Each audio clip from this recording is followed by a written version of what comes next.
Hola, buenos días, buenas tardes a todos donde estén. Que Justo hablábamos ahorita con nuestra invitada sobre que esto lo van a escuchar en varias partes del mundo.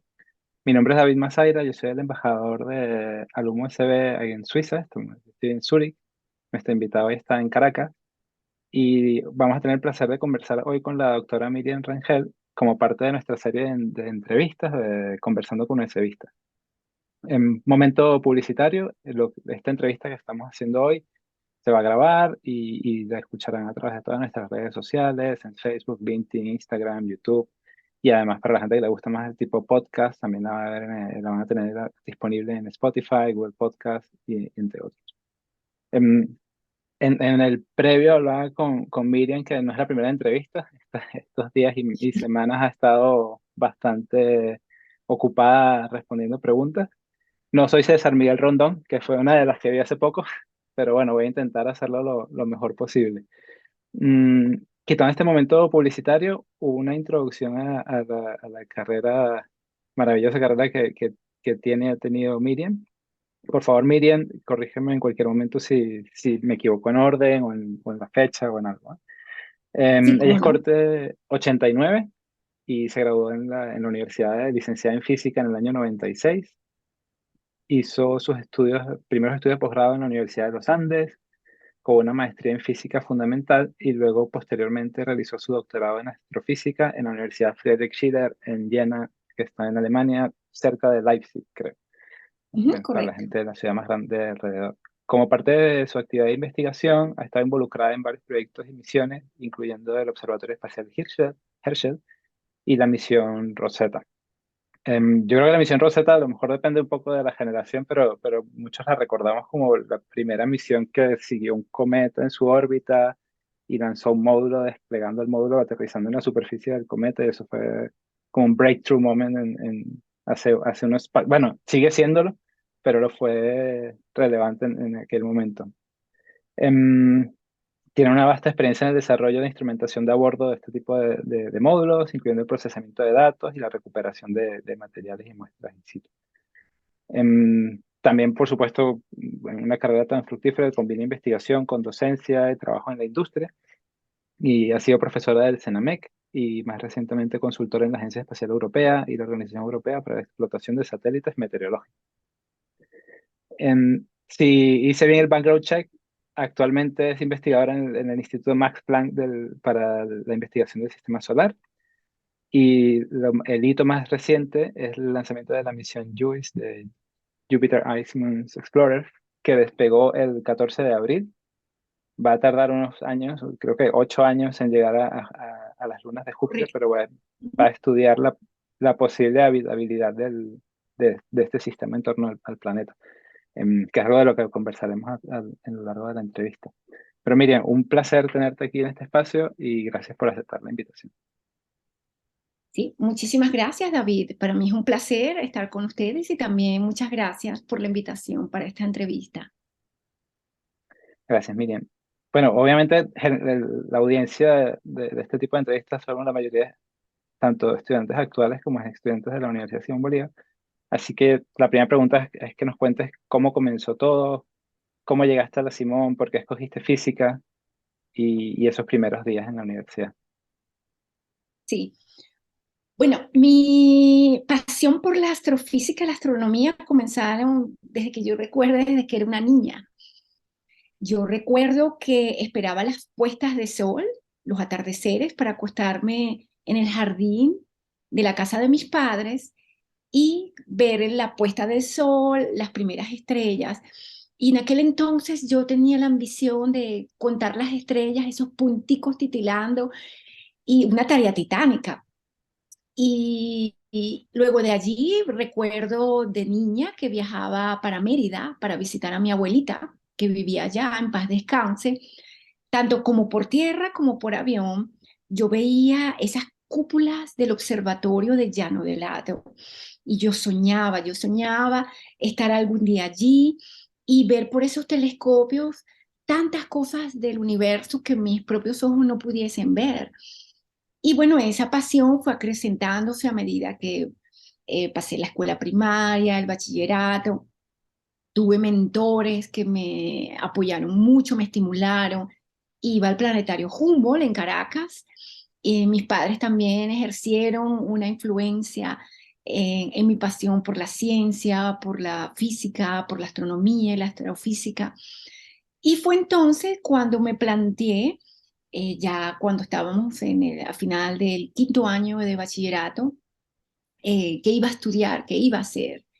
Y a pesar de que, bueno, mi pasión con la astronomía y astrofísica, también me planteé la posibilidad quizás de estudiar medicina. Pero mi pasión por la astronomía y astrofísica también eran muy grandes. Y recuerdo que, bueno, apliqué en aquel entonces tanto para la Simón Bolívar como para la Central, también en medicina.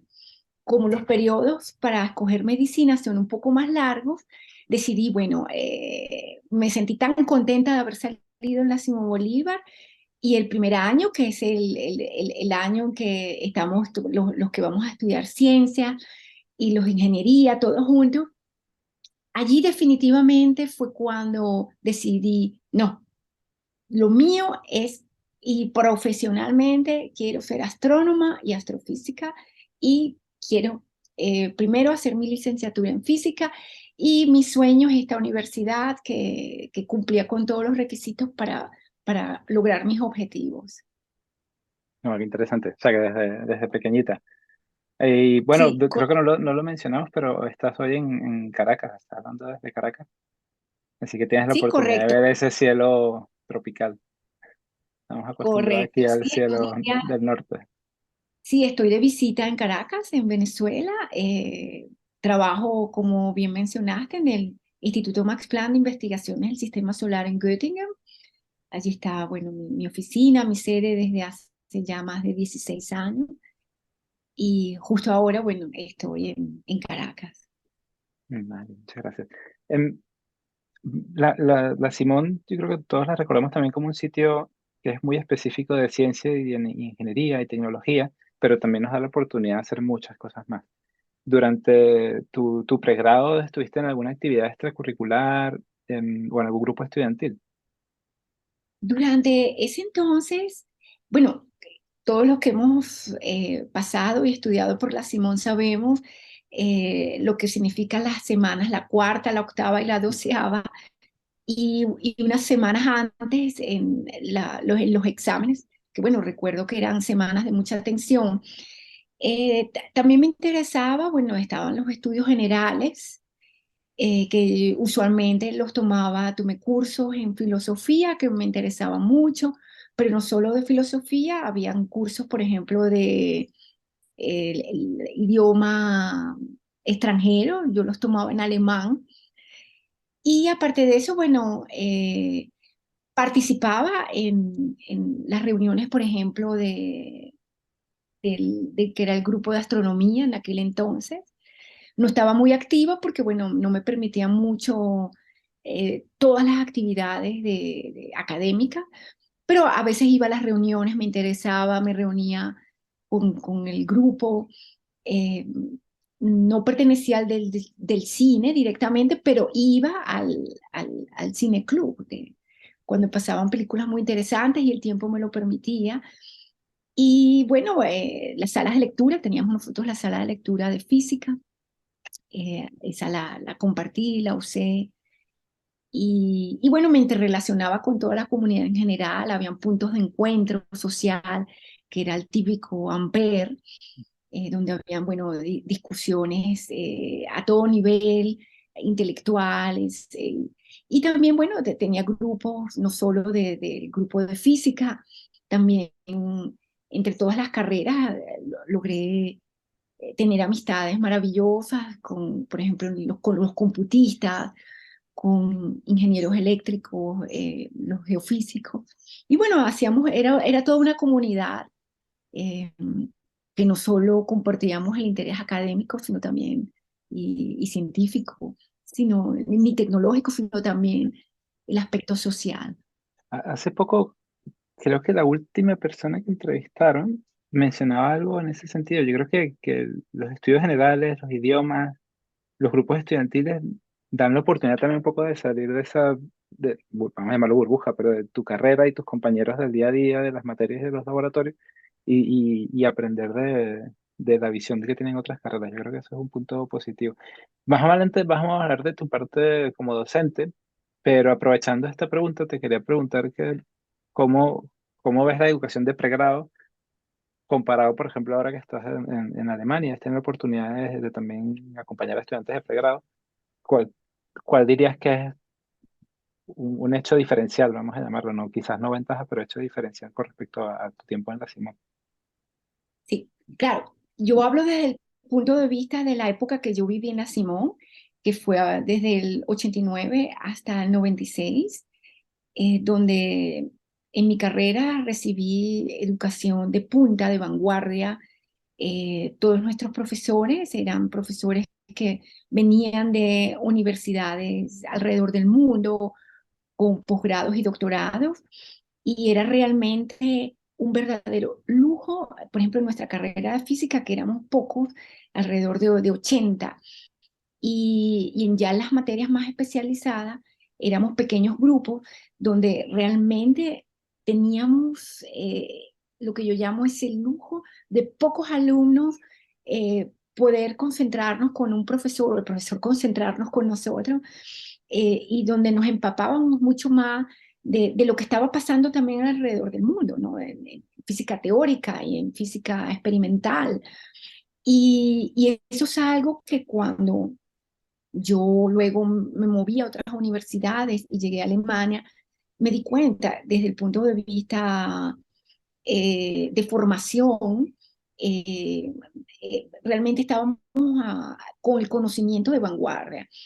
Hay ciertas diferencias, por ejemplo, que son la infraestructura, a pesar de que, bueno, la universidad en aquel entonces contaba o cuenta con laboratorios sofisticados y, por supuesto, en países del primer mundo, todos estos equipos y laboratorios quizás desde el punto son más modernos o los cambian constantemente, pero ya es una cuestión de presupuesto y, y de recursos. Esa marca la diferencia, pero desde el punto de vista de conocimientos y de formación, realmente salíamos preparados para afrontar las necesidades del mundo global. Yo creo que sí, en verdad. Y creo que este serie de entrevistas barra podcast lo demuestra, ¿no? Realmente nuestros entrevistados, como tú en este caso, son gente de puntera en su campo y yo creo que eso es un reflejo de la realidad de la universidad. Antes de cerrar la etapa de pregrado, vi por ahí que también fuiste asistente de laboratorio de física en algún momento. Eso, bueno, Correcto. era parte de un poco qué te motivó a empezar esa parte un poco quizás como de docencia o de asistencia. Y si te recuerdas alguna anécdota de esos días con estudiantes que eran a lo mejor 1 o 2 años más jóvenes que tú. Sí, esa fue una etapa, sí, maravillosa porque me permitía directamente, yo como estudiante, también estar en contacto con otros estudiantes, quizás en una etapa donde fui yo misma un par de años antes, y me motivaba mucho bueno, el fomentar el conocimiento en ellos, la formación. Y bueno, además de todo ello, que bueno, era parte de, si yo me iba a desarrollar en física como investigadora, y que eso también está muy unido a la docencia, porque bueno, a veces los que hacemos investigación pura o experimental, o también tenemos que tener la capacidad de expresar lo que hemos aprendido, y no hay manera mejor que expresar lo aprendido que es enseñando. Entonces, eso me motivaba, y además de eso, bueno, en la época universitaria, cuando somos estudiantes, siempre tener una entrada un poco extra nos beneficia a todos como estudiantes. Sí, Entonces, esas dos cosas me motivaron. Una, el querer estimular a otros alumnos que estaban en otras etapas diferentes a la mía. Además de eso, afianzar mis conocimientos, porque cuando enseñamos nos damos cuenta de lo que sabemos y vamos aprendiendo más. Y tercero, bueno, como éramos estudiantes, era también una entrada. Mm. Ahora no sé cómo estará. Creo que no debe contribuir mucho. Em, Cierto. bueno, creo que la parte de la maestría, te voy a hacer las preguntas, pero creo que está un poco, luego en lo que nos has contado de tu creo que visión clara sobre estudiar astronomía y astrofísica va a dejar clara esta respuesta, pero sí quería que nos hablaras un poco sobre la maestría en la Universidad de los Andes, que, corrígeme, pero entiendo que es el sitio mejor para estudiar este tipo de cosas porque están las instalaciones, pero también nos comentabas que tenías parte de la familia en Mérida, así que si nos hablas un poco de esa parte de la etapa de maestría. Y sin ánimos de competencia, ya lo hacía con la parte alemana, ahora me cuido más con la parte de adentro de Venezuela, también un poco de esa diferencia entre la ULA y la Simón. Sí, en aquel entonces la Universidad de los Andes en Mérida tenía proyectos punteros en la astronomía y astrofísica y está bueno, el CIDA, el Centro de Investigaciones de Astronomía Francisco J. Duarte, donde allí hice mi tesis de maestría. Eh, en ese entonces, como comenté, había muchos proyectos de punta y de vanguardia y en ese entonces llegaron estudiantes para unirse a todos esos proyectos punteros. Estaban las nuevas técnicas en aquel entonces, los CCDs, y trajeron un equipo nuevo al Observatorio Llano del Lato. Y pensé yo, bueno, esta es mi oportunidad dentro de Venezuela de afianzar y formarme como astrónoma y como astrofísica en la Universidad de los Andes, la Facultad de Ciencias, en la Hechicera, que es una de las partes de Mérida, donde está ubicada la Facultad de Ciencias. Y bueno, pasé 3 años en Mérida formándome en astronomía, astrofísica y directamente en contacto con el Observatorio Llano del Lato. Y si nos comparamos, bueno, la Simón Bolívar con la Universidad de los Andes, eh, una de las diferencias, digamos, es un régimen trimestral con un régimen semestral. En el régimen trimestral estamos mucho más, por ejemplo, abogados bueno, como ya comenté, la cuarta, la octava y la doceava, y son periodos cortos de tiempo para asimilar toda esta información. En el semestre hay más contenido, sin embargo, hay, digamos, un poco más de tiempo para asimilar y empaparse todo ese contenido cuando vienen los exámenes. Esa ha sido una de las diferencias. También, claro, son dos etapas diferentes. En una viví la licenciatura, en la otra la maestría, que es una especialización. Entonces ya es un nivel como especialización, eh, con proyectos ya directamente manos a la obra, las materias de la especialización que también varían, ¿no? Desde cosmología hasta el sistema solar, formación estelar. O sea, uno recibe toda, hasta programación para astrofísica.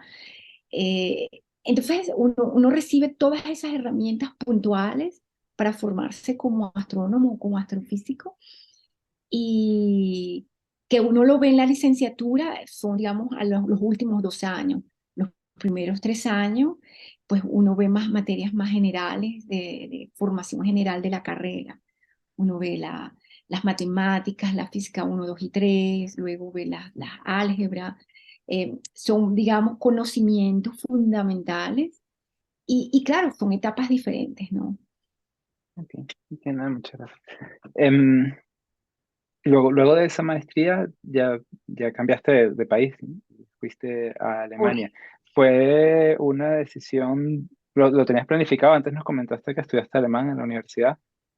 ¿Ya sabías que era el sitio donde querías ir o fue algo, muchas también de la gente que entrevistamos, bueno, dicen ahí es donde encontré la oportunidad o allí es donde es un tema profesional o de oportunidad? En tu caso, ¿nos puedes contar un poco En más de mi esa elección? caso, una mezcla de preparación y de oportunidad.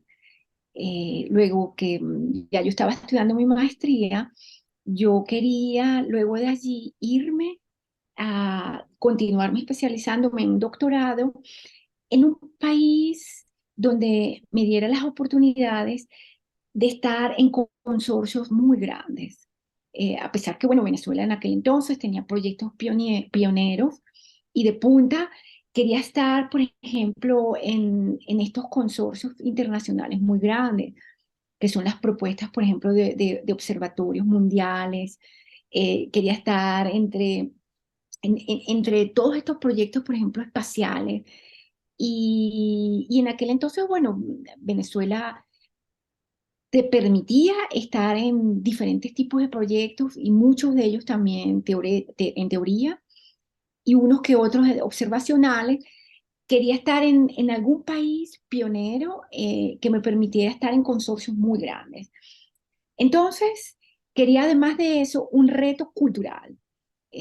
Para Estados Unidos, bueno, me llamaba mucho la atención, tuve oportunidades también, pero digamos, bueno, está, digamos, geográficamente cerca, también desde el punto de vista de idioma, que es el inglés, me parecía accesible y culturalmente, geográficamente y culturalmente muy accesible. Y yo quería, bueno, soy una persona de retos, quería una cultura un poco diferente con un idioma que, que yo pudiese obtener un tercer idioma.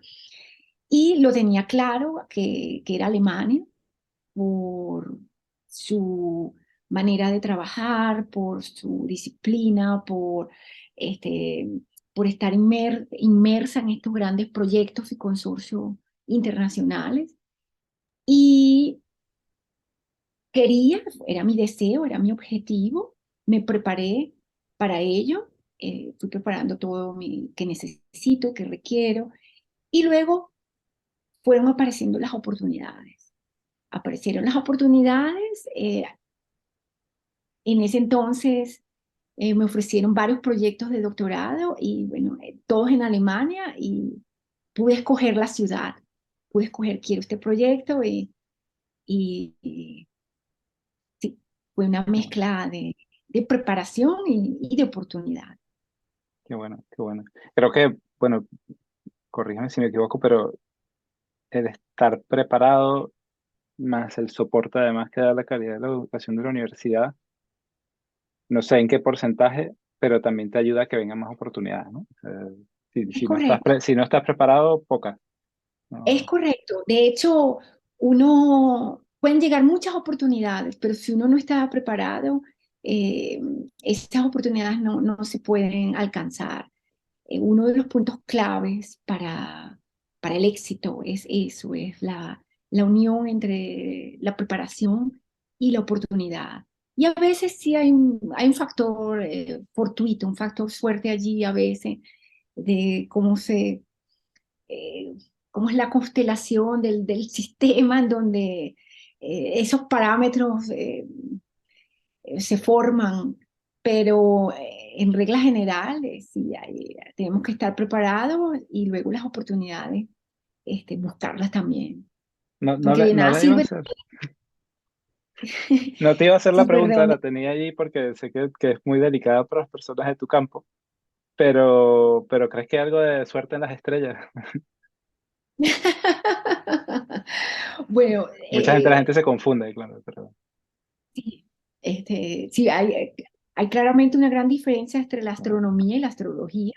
De hecho, en la antigüedad nacieron juntas y luego, efectivamente, luego se divorciaron porque una seguía sencillamente los parámetros, lo que nosotros visualizábamos desde nuestro planeta y veíamos figuras y luego asimilamos, bueno, todos los nacidos bajo este tipo de figura tienen ciertas características, pero bueno, eso eh, fue en aquel entonces la correlación que se obtuvo. eh, por supuesto, eso no tiene fundamentos científicos ni correlaciones, ni evidencias que hay una influencia.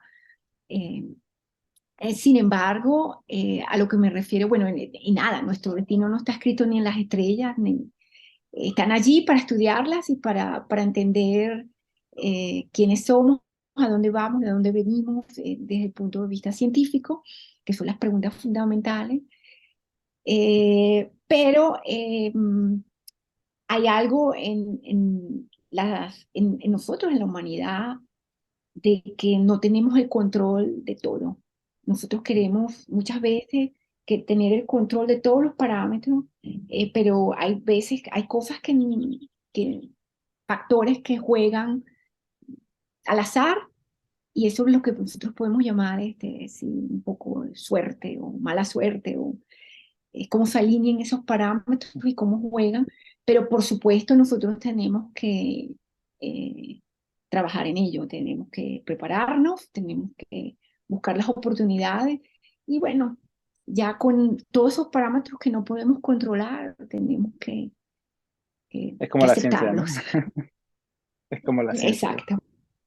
Em, Voy a hacer un paréntesis antes de entrar en tu etapa profesional, porque, bueno, nos comentaste que tu viaje a Alemania, tu estancia en Alemania fue en algún momento premeditada. Llevas allí ya, creo que 16 años, comentaste al principio. Sí, en el instituto 16 En el años, pero en instituto. Alemania 23. Ujú. Claro, ya es una cantidad importante de años. Eh, Tú lo buscaste ese reto, pero mucha gente, bueno, se ha visto obligada a salir del país por ciertas situaciones o porque, igual que tú, han decidido hacerlo por su desarrollo profesional. ¿Qué tal esa diferencia entre lo que tú pensabas como reto y luego la llegada a la vida alemana, que, bueno, te ha convencido porque has estado allí?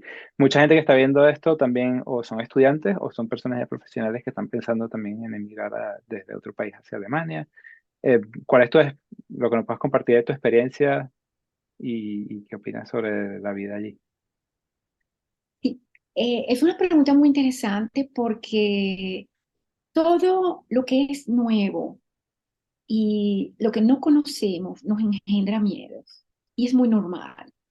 Yo recuerdo que cuando me tocó ya el momento fue mi decisión, pero cuando ya me llegó el momento, ya terminaba yo mi maestría y recuerdo que en una semana me tenía que venir de Mérida, mudarme a Caracas nuevamente, recoger lo que iba a empacar en mis maletas y de allí salir todo en una semana para Alemania. Cuando llegó ese momento, claro, uno está lleno es, es, es una mezcla de sentimientos. Primero, todo lo que dejas y luego, y que esto es un duelo, ¿no? Todo lo que dejas. Y por otro lado, a todo lo que te vas a afrontar que no sabes, y eso nos genera todo una sensación de angustia y de miedo. Sin embargo, mi mensaje es, cuando estamos preparados, claro, yo no me fui sin un plan, ya yo tenía un plan, ya yo tenía mi entrada a la universidad, ya yo tenía en aquel entonces lo que era una beca por el gobierno alemán, ya tenía mis bases fundadas, ya sabía dónde iba a llegar. Digamos, esa incertidumbre de dónde voy a vivir, qué voy a hacer y cuál va a ser mi entrada ya estaba cubierta, digamos, pero entonces era ese miedo a, bueno, me voy a enfrentar a una nueva cultura, un nuevo idioma. Y bueno, era muy joven en aquel entonces y asumí esos retos con mucha valentía, igual que cuando un pichoncito está en su primer vuelo y, y me imagino que tendrá miedo a caerse, pero está preparado y sencillamente vuela y continúa. Y estuve también convencido, creyendo en mí, creyendo en mi futuro. Y, y afortunadamente, bueno, ya los siguientes pasos fueron historia ya. No, no. Bueno, el chiste para los de la región, yo le tengo mucho miedo es al acusativo, al dativo y al genitivo. Sí, es correcto. El idioma alemán no es nada sencillo, es complicado. Yo recuerdo que cuando llegué, que fue la ciudad de Jena, una ciudad donde en aquel entonces se hablaba muy poco inglés, porque apenas tenía pocos años de haber salido de la Alemania Oriental y pocos extranjeros, pero eso me ayudó muchísimo a estar y pensar y a tratar de emitir mis primeros vocablos en alemán. Y eso me ayudó mucho, bueno, a- a seguir, digamos, aprendiendo el idioma rápidamente. Todavía cometo errores, todavía el genitivo, dativo, acusativo, para mí no son sencillos, pero sí, lo importante luego de tantos años es la comunicación Bueno, em, bueno, ahora ya dejamos un poco atrás esta parte de formación educativa y tu paso por la universidad, por la Simón, por la ULA, tu doctorado, eh, para hablar un poco más de lo reciente. ¿Nos puedes hablar un poco primero sobre bueno, decías que ya buscabas proyectos grandes, pero esos primeros proyectos o los proyectos grandes como el Observatorio Espacial o Rosetta, yo creo que la gente quiere escuchar un poco más sobre JUICE, pero vamos a hacer un poco de timeline, y cómo llegaste luego hasta el Max Planck. sí. Después que yo terminé mi doctorado, allí se abrieron, ya estaba preparada y se abrieron las oportunidades.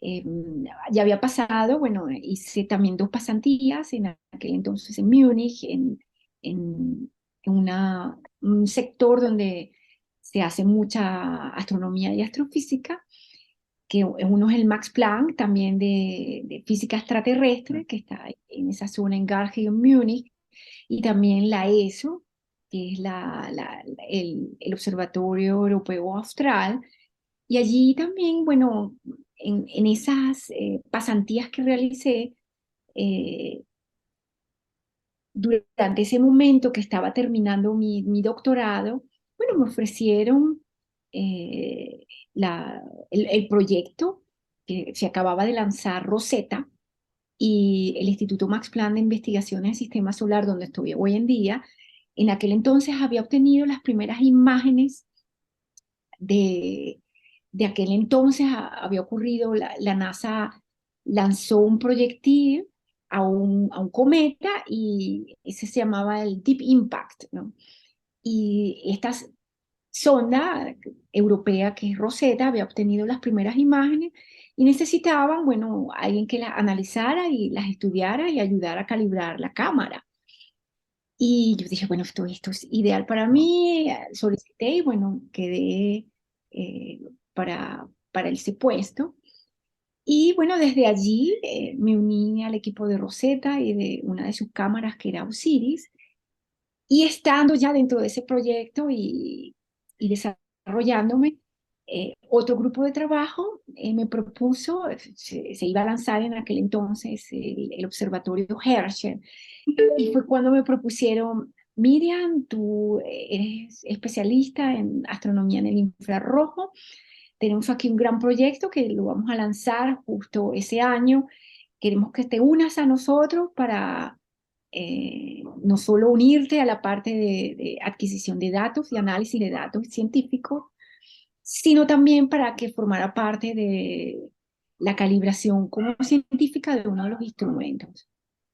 Y decidí, bueno, era un proyecto largo, a largo plazo, y bueno, ahí fue cuando salté del proyecto de Rosetta al de Herschel. Y bueno, eso terminó de abrir todas mis puertas porque allí inmediatamente, y bueno, ya estaba con los grandes consorcios, ya estaba trabajando con la ESA, con la Agencia Espacial Europea, eh, y como era un observatorio espacial para toda la comunidad, estaba involucrada, bueno, ya con todos los científicos mundiales y recuerdo, bueno, esa misión como, bueno, una de mis favoritas porque pasé todas sus etapas, pasé desde el lanzamiento hasta la fase de operaciones, luego la fase de posoperación y luego del legado. Pasé por todos esos periodos y bueno, ahí terminé de adquirir completamente toda la formación y experiencia que se requiere para la industria aeroespacial. No, creo que lo dijiste brevemente, pero no sé si nuestra gente que lo está viendo y escuchando lo sabe, pero el Observatorio Austral está en Chile. Sí, tiene la sede, correcto, los telescopios están en Chile, sin embargo la sede, los headquarters están en Múnich, entonces funcionan, tienen dos bases, una en Garching, en Múnich, y la otra en Chile, en Santiago, y tienen desplegados todos los observatorios en diferentes partes, uno, bueno, parte en el San Pedro de Atacama, en Paranal, en La Silla, que son partes de Chile, con esos cielos tan espectaculares. Pero la sede principal está en Alemania. ¿Tuviste la oportunidad de ir o solamente te tocó trabajar la parte de data de Sí, la red? tuve la oportunidad en mi fase de doctorado. Me tocó solicitar tiempos de observación allí en Chile y tuve la oportunidad de ir en varias oportunidades a observar en esos grandes telescopios. Yo creo que, bueno, la que está aquí para dar los consejos hoy eres tú, pero yo creo que una de las cosas más importantes es tener la oportunidad de tocar. De- estamos ahora todo el día con Excel, PowerPoint, de números, datos, pero tener la oportunidad de ver las máquinas, de ver el cielo, las estrellas más complicado de tocar, pero es lo más cercano que puedes estar a la realidad física de tu trabajo. Sí, correcto. Ajá. Con medio de la explicación podemos adquirir los datos que necesitamos, bien sea desde tierra o desde el espacio. Y además de eso, también lo podemos adquirir desde los airborns, ¿no? Mm. Desde la, digamos, la atmósfera terrestre. Tuve también la oportunidad de montarme en un avión mucho más arriba de los vuelos comerciales. Los vuelos comerciales vuelan usualmente entre 10.000 y 12.000 metros de altura, y este, que se llama Sofía, es un avión especializado para adquirir con un telescopio y con instrumentos específicos, que está volando a 14.000 metros. Esa región de la atmósfera no tiene turbulencia y es ideal para adquirir datos también astronómicos, y tuve la oportunidad de volar en esos vuelos de Sofía, que es un proyecto de la NASA junto con la agencia alemana. Y también fue una experiencia maravillosa. Para preguntar a nuestros compañeros que hacen la investigación sobre personas, quizás sea la venezolana que más ha estado cerca del espacio. No sé si, o a lo mejor hay alguien más. Bueno, no sé si alguna venezolana ha estado más arriba de No lo sé, no lo 14 sé. metros, pero con los instrumentos también que lanzamos al espacio, también no estamos directamente físicamente, Ah, pero está mucho tiempo y dedicación y trabajo, y un pedacito de nosotros también está allí. ahora que estamos viendo, no sé si llamarlo la nueva carrera espacial, con la parte de privatización y las nuevas misiones de investigación, creo que estamos más expuestos también a ver los lanzamientos y mucha más información. ¿Qué se siente? Sí, porque es el trabajo de años, ¿no? Y de meses, bueno, de meses y de años puesto en un instrumento. Ese momento del lanzamiento, cuando dices, bueno, a lo mejor hasta aquí y se pierde el trabajo porque hay algún fallo, que se siente en esos momentos y luego cuando, bueno, es satisfactorio el lanzamiento y al final incluso, bueno, en Rosetta que despliegas tiene como varios, puede fallar en 1000 sitios, ¿no? Entonces, ¿qué se siente cuando, entiendo, una satisfacción muy grande cuando se completa el ciclo? Bueno, fue una experiencia única y maravillosa, es una emoción indescriptible, porque el caso de la misión JUICE, por ejemplo, que se acaba de lanzar ahora en abril de este año, nuestro instrumento, hay 10 instrumentos a bordo. Nuestro instrumento es uno específico, que es el instrumento de onda submilimétrica, se llama así.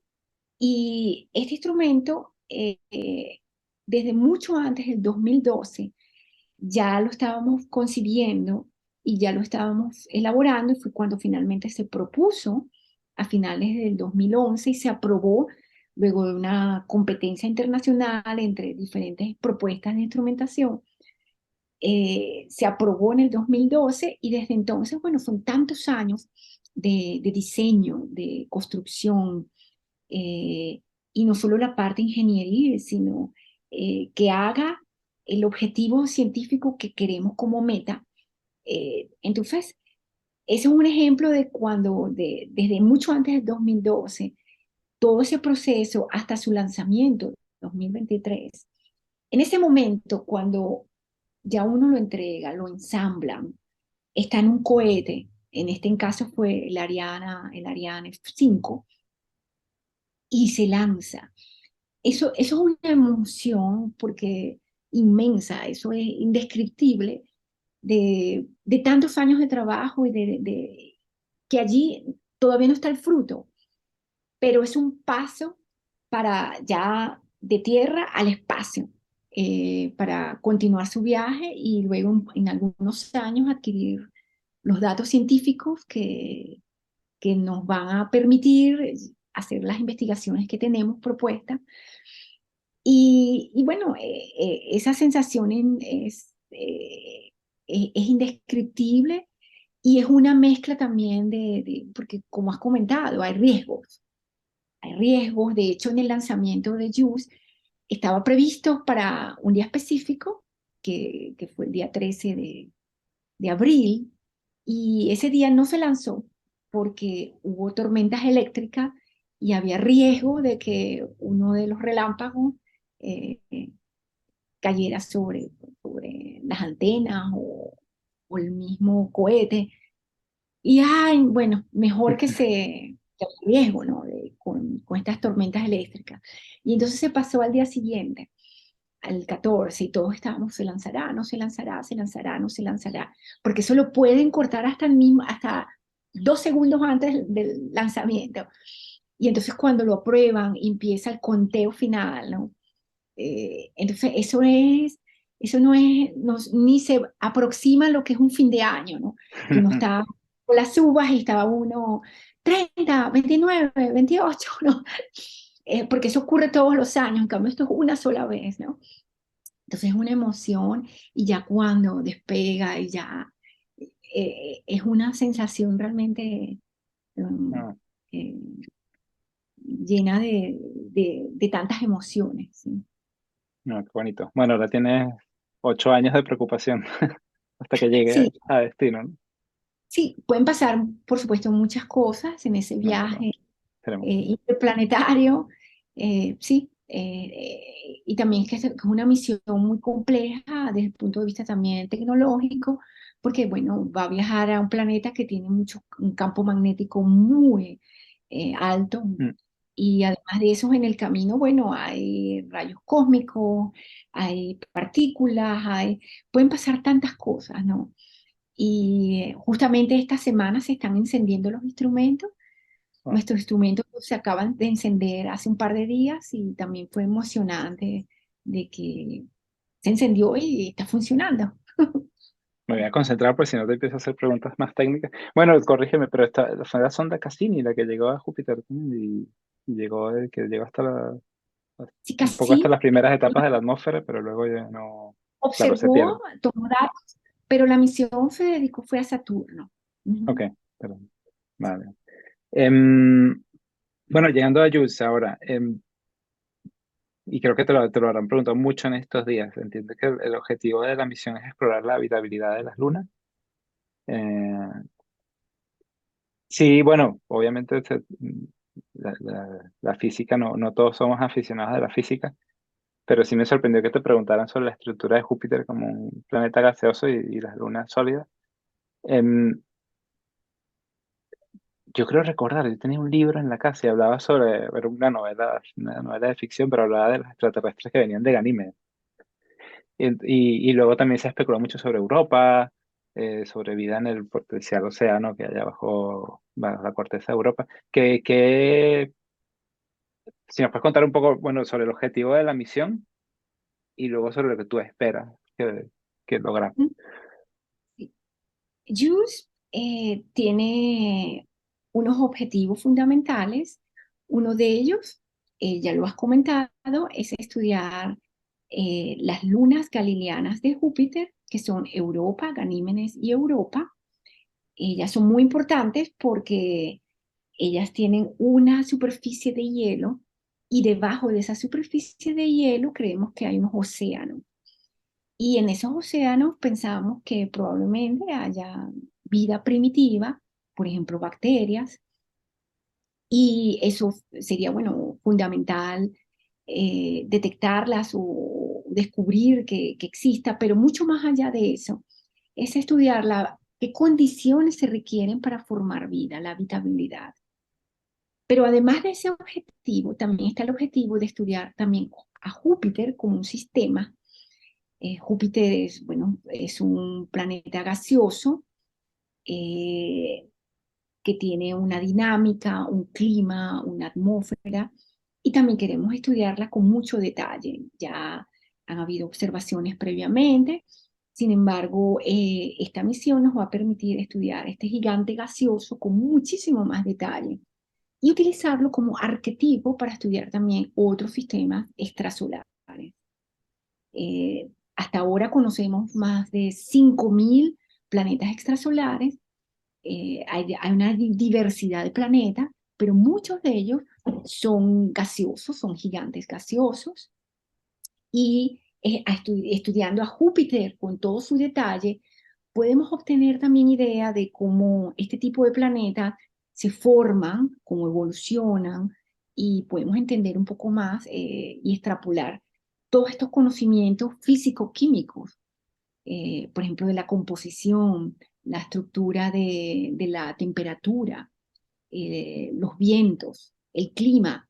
Al entender mejor este planeta, podemos también obtener hallazgos que podemos también entender otro tipo de planetas más allá del sistema solar.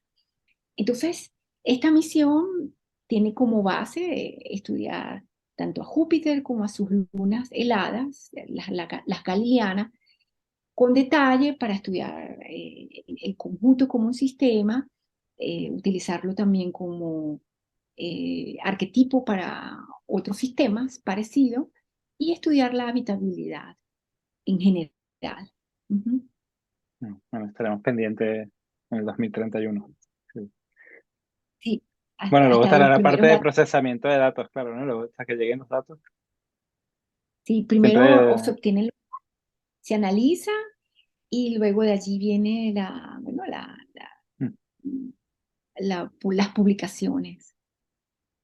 pregunta técnica, ¿cuál es el lag, el tiempo de, porque siempre se dice que cuando reciben datos del espacio lo que ves es el pasado, ¿no? Por lo que tarda la data en llegar. ¿Cuál es el tiempo más o menos de Sí, transmisión? eh, cuando hablamos usualmente, bueno, cuando observamos la luna, las estrellas, estamos observando es el pasado porque estamos contando el tiempo que tarda en viajar la luz. En este caso, como no lo estamos observando desde la Tierra, sino que está directamente la nave con sus instrumentos obteniendo directamente los datos instantáneamente, el tiempo de que hablamos aquí es el tiempo de transmisión de datos, ¿no? Desde que están allí hasta que...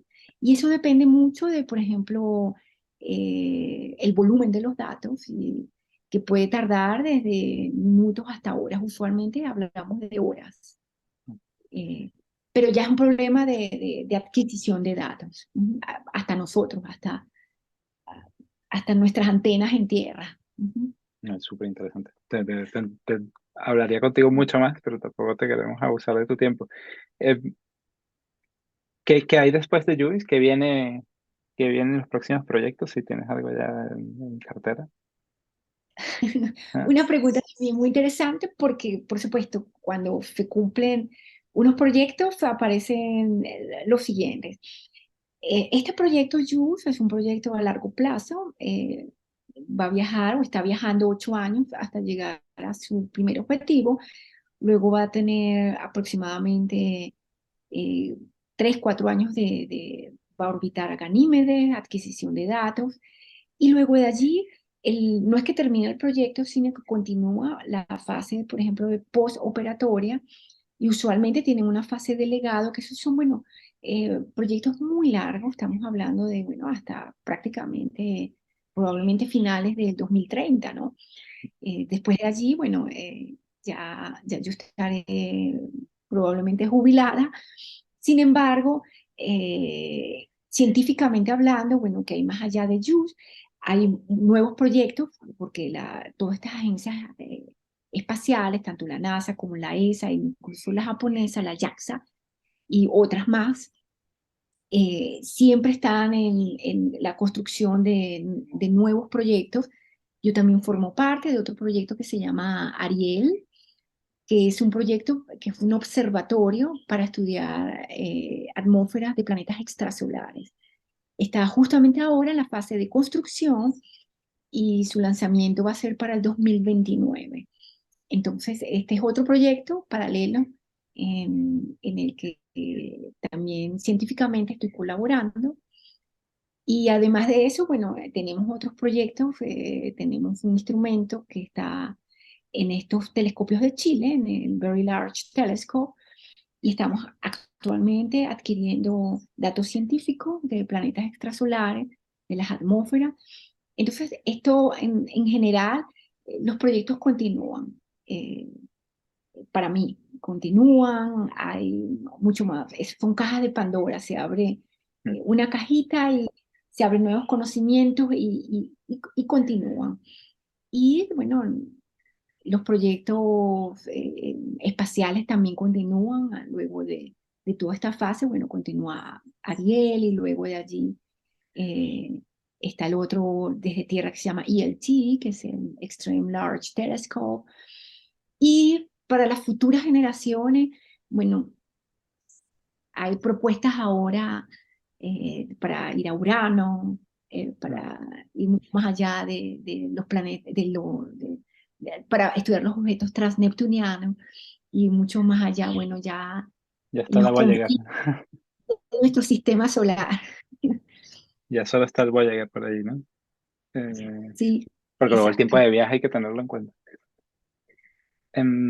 Vale, bueno, tenía una pregunta aquí, pero no te quiero poner ningún compromiso y era si habías vuelto a la universidad, pero bueno, ahora que me contaste que estás en Caracas, a lo mejor es una oportunidad para, para dar un paseo por los jardines.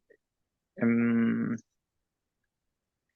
Vamos a hacer un poco de flashback y ya para cerrar, te voy a hacer unas preguntas cortas y rápidas sobre la universidad. Tienes la opción de pasar, no hay comodín, pero puedes pasar. Y esto le vamos a hacer como un chat rápido, ¿no? Entonces, ¿cuál era tu profesor favorito? Bueno, fue mi tutor, Germán da Costa. ¿Y tu materia favorita? Y la que tomé con él, que eran los de laboratorio de óptica y fluidos. ¿Cuál era tu lugar favorito cuando estabas en la universidad? ¿Dónde pasabas más tiempo o el lugar que más recuerdas con cariño?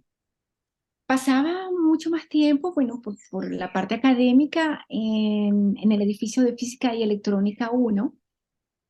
Ahí estaba la sala de lectura y me gustaba mucho, por ejemplo, con los amigos y colegas de otras carreras, cuando teníamos las discusiones intelectuales. Bueno, el Ampere era un sitio también ideal social y allí estuve, sí. ¿Qué es lo que más extrañas? De la universidad, todo, absolutamente Somos, todo. somos dos. Vale. Y por último, bueno, también has tenido una carrera bastante interesante, pero ¿cuál sería tu, vamos a llamarlo, consejo o recomendación para los estudiantes que están ahorita ahí, hoy, eh, llegando en la cola de hoyo de la puerta o ya en la universidad? ¿Cuál es tu Sí. consejo para ellos? Mi consejo para todos en general es, tenemos que plantearnos objetivos, tanto profesionales como personales. Y tenemos que trabajar duro para alcanzar esos objetivos, a pesar de las dificultades, a pesar de los obstáculos, que no son fáciles, pero son retos. Y tenemos que monitorear esos objetivos porque puede que cambien a medida que vamos transitando por la vida, pero es bueno, bueno, monitorearlos y alcanzar nuestros sueños, nuestros objetivos, trabajar duro. Quizás eso tampoco nos garantice a todos una plaza en la sociedad actual, pero nos mantiene motivados a continuar los retos que nuestra sociedad nos impone. Muchas gracias. Tomando en cuenta ese consejo y lo que nos has contado, ¿cuál dirías que es el valor o la cualidad que tiene el USBista que se tiene que llevar en el bulto, además del conocimiento científico y técnico?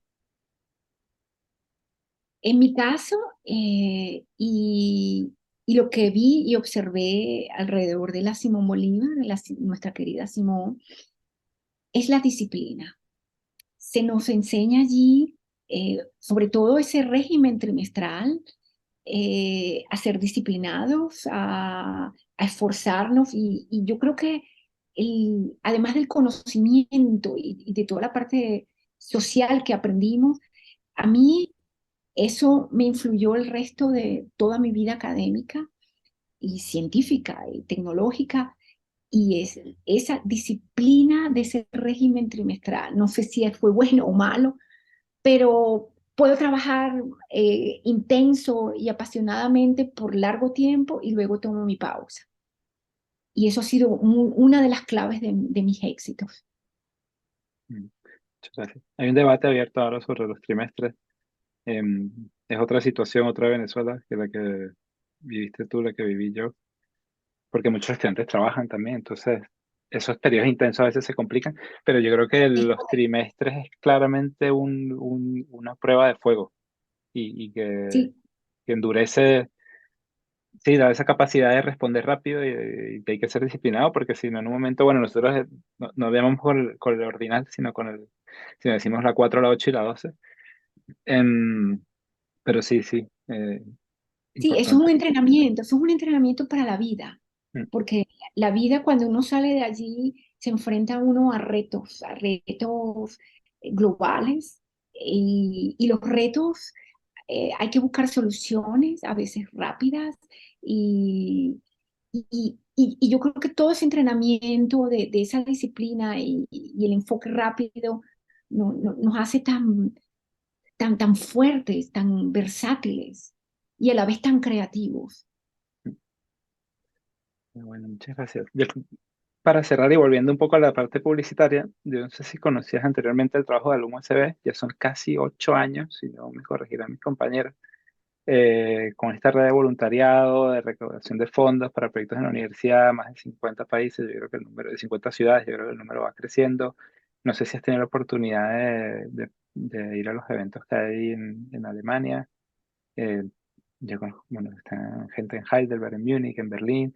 Cuando quieras invitada, perfecto, aquí al sur del Rin o la parte de aguas arriba, como lo quieras ver, estás invitada. Sí, yo encantada de poder participar. Hasta ahora no he sabido de algunos, pero por razones geográficas y de tiempo no he podido participar. Pero me encantaría tener la oportunidad de poder participar y encontrar por el mundo todos estos USBistas que hemos salido y estamos por todos lados. Bueno, que mejor manera de participar que hoy con tu tiempo y con esta entrevista que nos has concedido no hay. Así que yo quiero agradecerte, bueno, en mío personal, porque soy un aficionado básico de la astronomía, muy poquito. Así que un placer. Creo que siempre ahora que miremos un poquito por la noche y veamos a Júpiter allí brillando fuerte, sabremos que va en camino un pedacito de la Simón y de Venezuela. Así que muchas gracias por tu tiempo, tu dedicación, el esfuerzo y por llevar siempre la bandera de la Simón y de Venezuela en alto. No, para mí ha sido un gran placer eh, esta entrevista y también agradezco que se me haya invitado. Muchas gracias. Muchas gracias también a todos los que nos han escuchado hoy. Si alguno tiene alguna sugerencia, conoce a alguien que quiera venir, algún otro USBista que podamos entrevistar, bueno, pueden contactar a través de las redes sociales o el correo es entrevistas@alumnousb.org. Muchas gracias de nuevo, Miriam. ¿Sabías que el 80% de nuestros ingresos provienen de donaciones recurrentes? Únete ya a las más de 200 personas que, mes a mes, aportan su granito de arena para que nuestros profesores, alumnos, biblioteca, laboratorios y el espacio físico mantengan esa calidad que caracteriza nuestra universidad. Dona.